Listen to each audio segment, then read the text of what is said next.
Olá pessoal, pois vamos a mais um vídeo.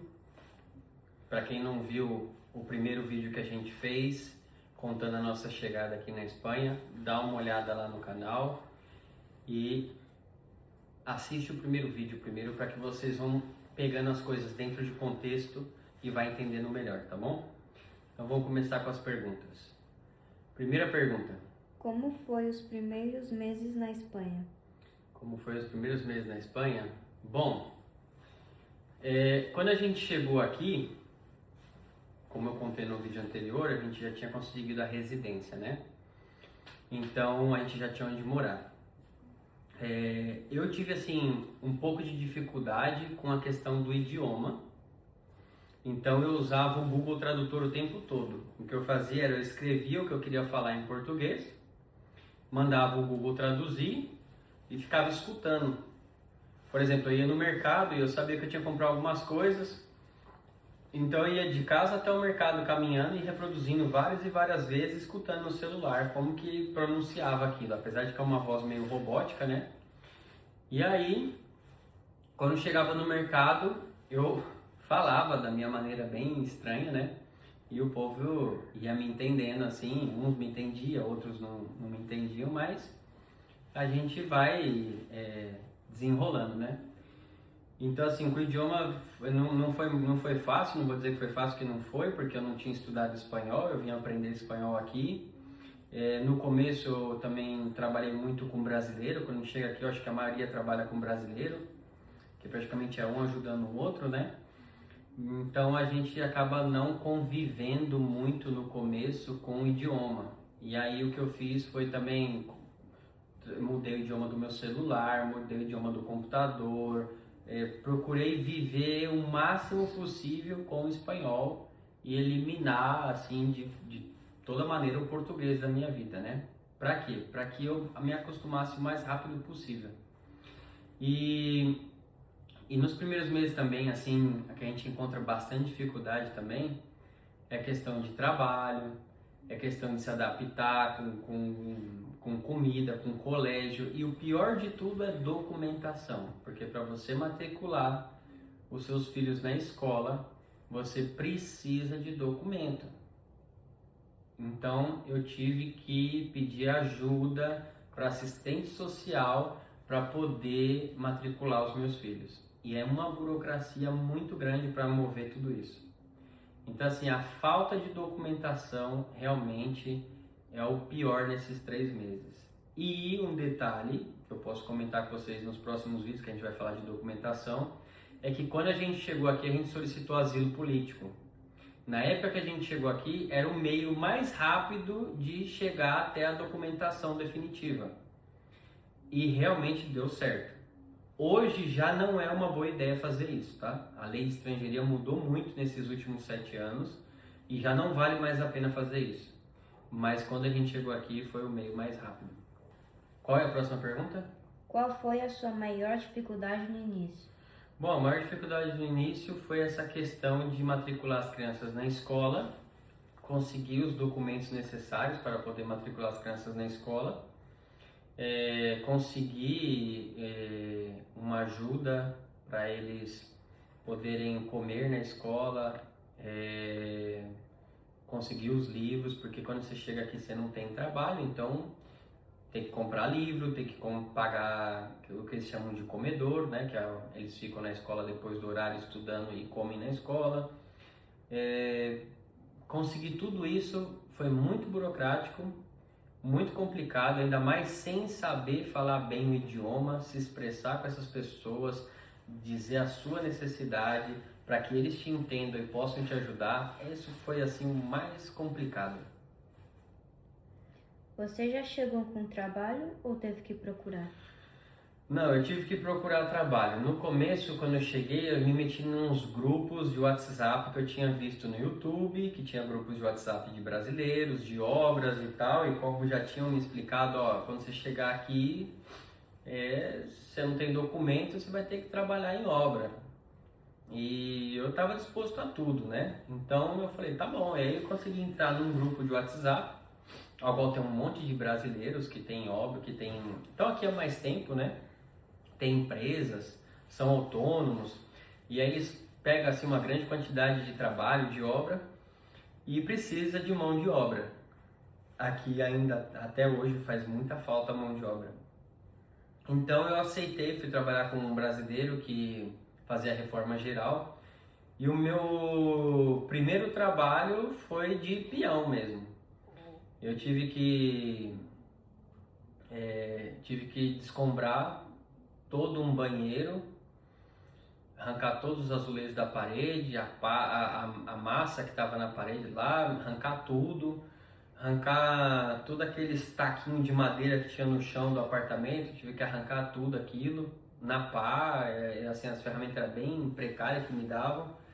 Eu cheguei, eu não tinha a menor ideia de trabalhar em obra, eu sempre trabalhei toda a vida com eletrônica, com segurança eletrônica, instalando câmera, alarme, não tinha a menor ideia do que era trabalhar como peão.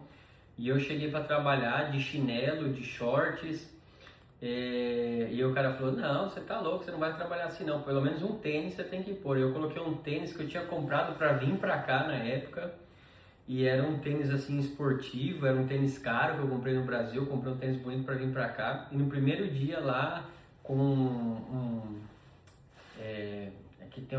tenho um problema que é o seguinte, quando a gente convive muito com o idioma, não é que você esquece o seu idioma natal, né? Não é que eu esqueci o português, mas o nome de algumas coisas em português eu não lembro mais, me custa relembrar.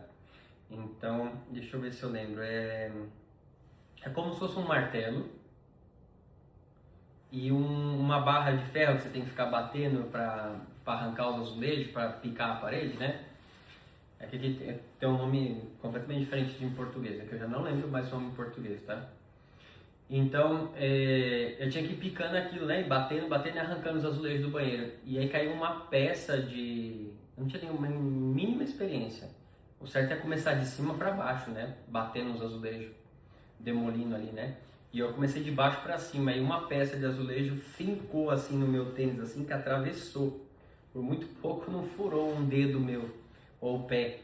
E eu já fui para casa com um tênis novinho, furado, no primeiro dia de trabalho. Então, assim, completamente despreparado, mas eu estava disposto, né? Então, ao que deve eu vim já com a mente preparada já para vir conquistar o que tinha que conquistar e lutar pelo que tinha que lutar. Bom, e aí foi assim, passei, na verdade, 1 ano e meio, 2 anos, acho que foram 2 anos, na verdade, trabalhando assim de peão, todo dia, levantando 5 horas da manhã, pegar ônibus, pegar metrô e bora trabalhar.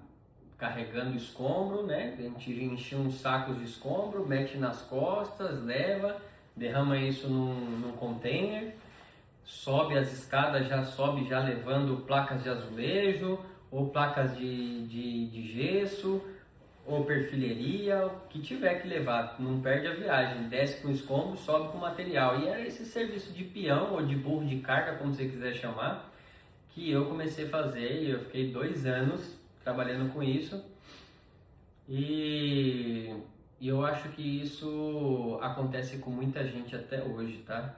A mim me surpreende muito pessoas que chegam aqui com profissão, tá? Como eu, e já conseguem exercer a profissão. Por exemplo, eu conheci eletricistas que vieram do Brasil para a Espanha, e desde o seu primeiro dia aqui na Espanha sempre trabalhou como eletricista. Então, a mim me surpreende muito, assim, glória a Deus pela vida deles, mas não é o normal.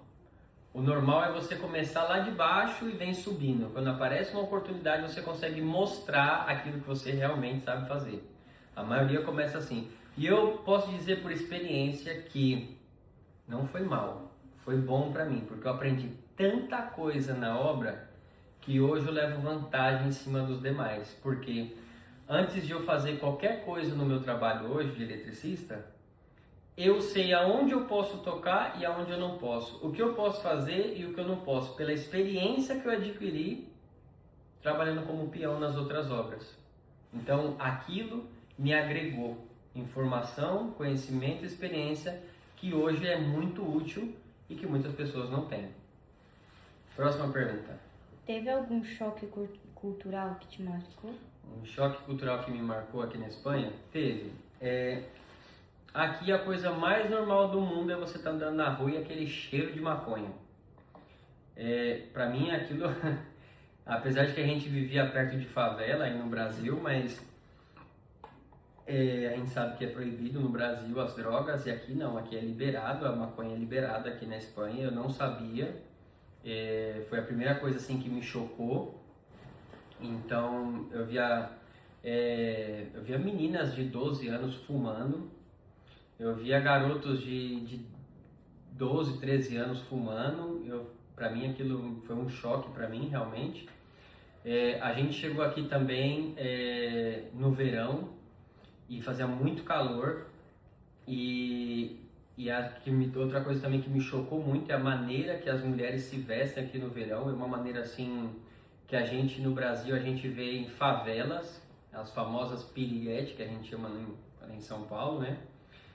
Praticamente elas andam na rua praticamente pelada, mostrando todo o corpo. Então assim, aquilo, quando eu cheguei, aquilo me chocou muito. Eu não esperava isso num país europeu, né? A gente escuta que é país de primeiro mundo e fala tão mal, né, dos latinos, né? E principalmente nós brasileiros fala muito mal das nossas mulheres por causa do carnaval e tal. Mas eu sou sincero em dizer que em São Paulo, por exemplo, eu jamais vi uma mulher se vestir daquele jeito para ir trabalhar. E aqui é a coisa mais normal do mundo, a mulher mostrar todo o corpo ou não tampar quase nada, para se dizer assim, e indo trabalhar dessa maneira, e indo para a escola dessa maneira, e é a coisa mais normal para eles. Então assim, isso me chocou muito, até hoje me choca, não é uma coisa assim fácil de aceitar. E bom, e essa questão das drogas, né? Alguma pergunta mais? Bom, se encerramos as perguntas hoje. No próximo vídeo nós vamos trazer mais informações, tá? Como eu disse no primeiro vídeo, todas as informações aqui são informações verdadeiras, de experiências que nós passamos aqui. Levamos aqui 7 anos e vídeo pós vídeo, para não ficar uma coisa assim muito carregado, sabe? Nós vamos fazer em vários vídeos, várias etapas, trazendo essa informação para você se planejar antes de vir para cá, antes de trazer sua família, saber as coisas boas e os riscos que você vai ter ao vir morar na Espanha. Beleza? Até o próximo vídeo. Obrigado.